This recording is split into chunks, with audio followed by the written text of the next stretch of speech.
Hello, everybody, and welcome to the Raw recap, the Raw reaction video. We don't do full recaps, but we do react to Monday Night Raw. Just went off the air. Got things I liked. I got a couple things I didn't like.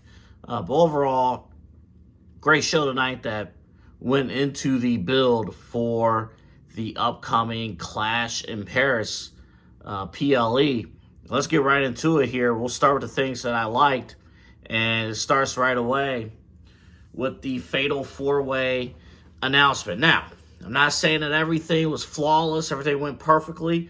I have a little issue with LA Knight's promo at the beginning, which we'll talk a little bit in a second. But the story makes itself up. For Seth Rollins, you have to imagine this is going to be a very long title reign. So we got to remember as heels, like, all right, best foot forward. I think Adam Pearce explained it very well that, you know what, you've caused all these issues, you interrupted matches, you're injuring superstars. So guess what? You're going to face everybody. You're facing Jey Uso. You're facing LA Knight. And you for sure are facing CM Punk in a Fatal 4-Way. Which we all know with a Fatal 4-Way, we know what that means. Who is Seth Rollins going to pin? That's what it's going to mean. And looking at the looking at the three guys he's facing, I know he shouldn't pin CM Punk, and he probably shouldn't pin Jey Uso. So that leaves a guy who I think today teased a heel turn. And that's Logan Paul. That's LA Knight. Logan Paul, wow. Time for me to go to bed. That's LA Knight, somebody who was officially welcomed onto the Monday Night Raw roster by main event Jey Uso. But overall, I'm very excited about this match. Let's see these next couple of weeks how they balance keeping things in line with Punk and Jey Uso and LA Knight, while the big picture is with the Vision, with Seth Rollins and, of course, the Bronze. So I thought, all in all, I thought the announcement worked. I thought the Vision still going over strong to close out the night works. Especially, too, because this is not the go-home show, and this is a new group, and this is a group that I expect to be around. They got to look strong. But you got to allow them to talk. And, Seth Rollins did, and, of course, Paul Heyman did. And that's what's good about this group. Every member of this group can cut a promo. And I like the fact that we saw a video package of Big Bronson Reed, because we got to remind people, like, hey, he's a killer too. Bronson Reed. So I love that they did a video package with him. Again, it's little things. Putting a television show together. They did a great job. Speaking of TV show, I hope you enjoyed the Iyo Sky show. What a phenomenal night and unbelievable confidence in Triple H and trusting in Iyo Sky. And I like the fact, so let's go through it. Kabuki Warriors, who has a big role in her show, they offered Iyo Sky. They asked, hey, can we be at ringside? Iyo Sky is a fighting non-champion. She says, no, I'm going to do it the right way, which in the world of Triple H's WWE, doing things the right way means you're going to get your ass kicked in some way, shape, or form. And that was coming. A phenomenal match with Roxanne Perez, probably the match of the night, with Iyo and Roxanne Perez. Of course, she filled in for Naomi, who was injured, we think. Who knows these days? Maybe they just changed their mind. They want to book the match. But, yeah. So you have that going for it. Of course, the Kabuki Warriors come down. Perez, or Roxanne, pushes Iyo Sky into the Kabuki Warriors. Then grabs the tights. Wins the match. So you have that going. And, of course, it's been boiling over. Get the headbutt with Asuka towards Iyo Sky. Kind Kairi Sane, I mean, we don't really care what side she stands with, but she'll probably, Asuka. But even the little snide comments from a week ago, it might have been a week ago, it might have been 2 weeks, yeah, a week ago, when Asuka says something to the effect, to Iyo, to the effect of, hey, talk to your new friend, who is Rhea Ripley. So, you got that going. The point is, there's a ton of stories going on, and, we've talked multiple times, Triple H has a great ability to pinpoint particular superstars and intersect multiple storylines into said superstar. And this week it was Iyo Sky. Not even to mention Rhea Ripley making an appearance on the show. Not to mention Stephanie Vaquer, who I would like to see in the ring more, but again, a tight format. If you're not needed, you're not going to wrestle. And it makes her stuff more special attraction like. Stephanie Vaquer reminding the audience that, hey, I am the number one contender. But again, it's just a lot at stake there. With Iyo Sky acting as the de facto champion, considering that the champion, Naomi, was not on the show. I also want to point out that I absolutely, really, I've had issues with Sami Zayn, the character, because on one hand, you want to win a world title, but Paul Heyman and Seth Rollins literally gave you a path to winning a title back in May when they said, hey, you don't got to face Seth Rollins. All you got to do is you sign on a dotted line, you're going to SmackDown, you're going to face the winner of John Cena versus Randy Orton for the undisputed title. And he turned that down. So there is a part of me that's like, oh, how badly do you want the world title when you had a gift to the championship and you turned it down? Like, I'm a Guardians fan. I'm a Browns fan. I mean, if I got a cheat code into winning a Super Bowl, I would probably take it. A lot of people would take it. But Sammy wants to do things the right way. They don't mention that either, but I'm intrigued.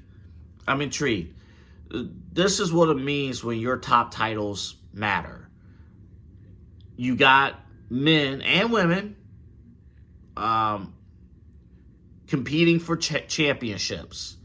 And you got men and women expressing the agony of defeat when they don't achieve the thrill of victory, when they don't have an opportunity to win a championship.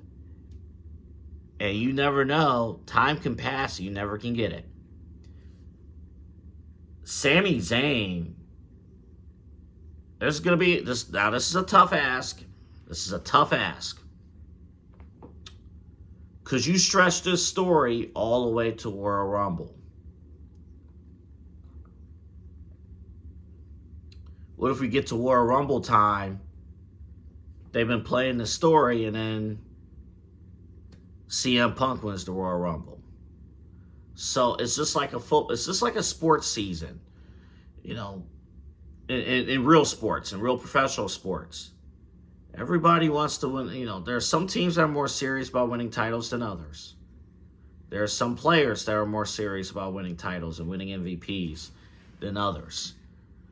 Sometimes you just won't get it. And maybe that's the story that's being told as well. But I love the fact that Sami, hey, this match was about, his match with Rusev. Hey, you win this match, you could be in contention for a world title. And then the MFTs said, nah, because, not still LA Knight's line, but because of Sami beating Solo back on SmackDown. So, by the way, how rich was it for Michael Cole to say, man, the MFTs don't belong here. They're SmackDown superstars. They should be on, they shouldn't be here. So what we've been doing these last several weeks and months with other guys. I don't know. I did add one more thing to the things I liked. Bayley. Yeah, that is all, folks. Bayley. Like everything that she was involved with. All 2 minutes of it. Loved it.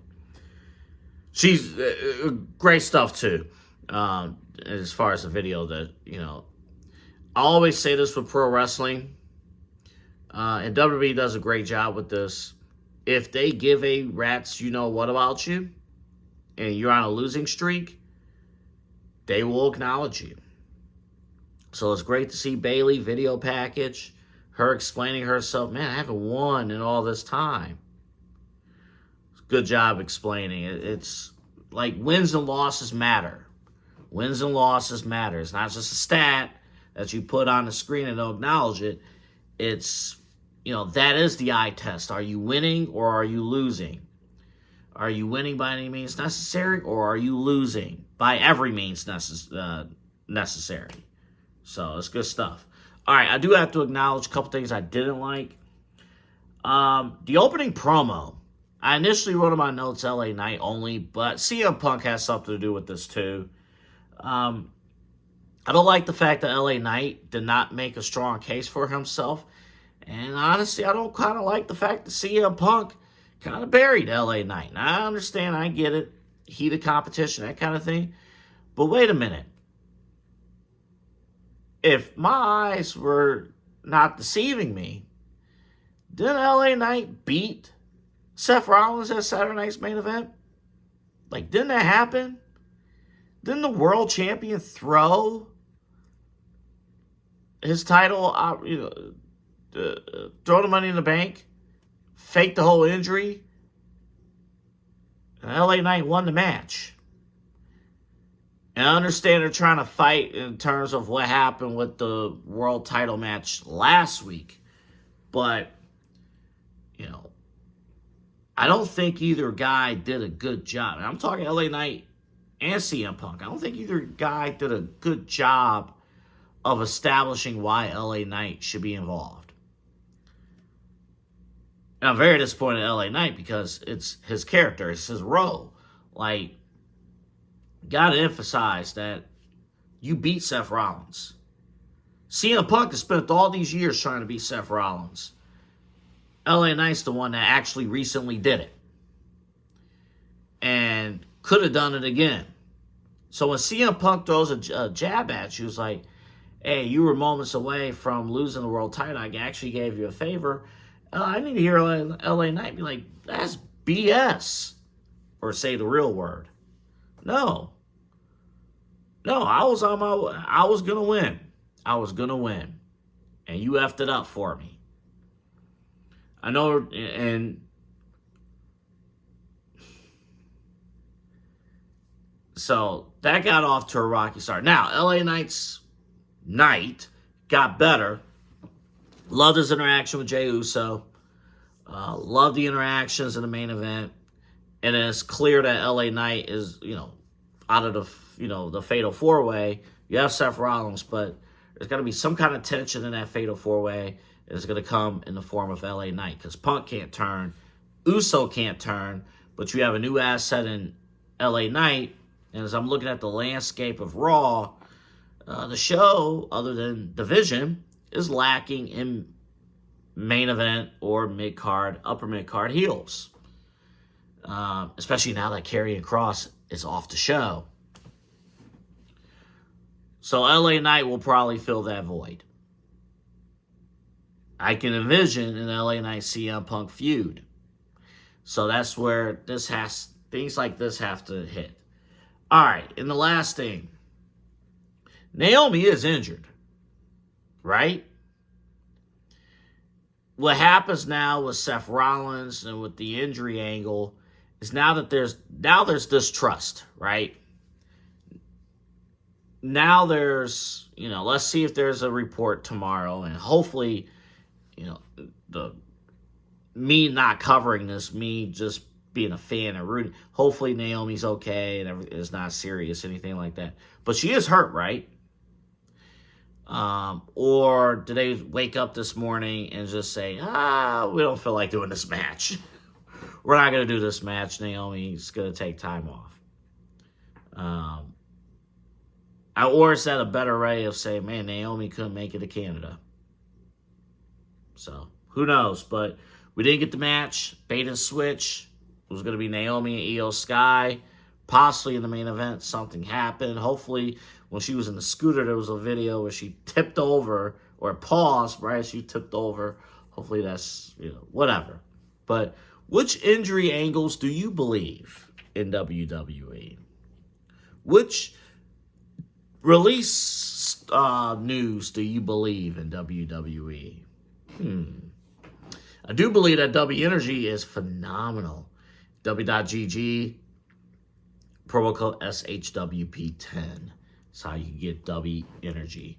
And it's healthy, no sugars, artificial flavors, all that. All right, we're done. We'll see you tomorrow for the NXT reaction. Myself and Kyle. We'll see you then.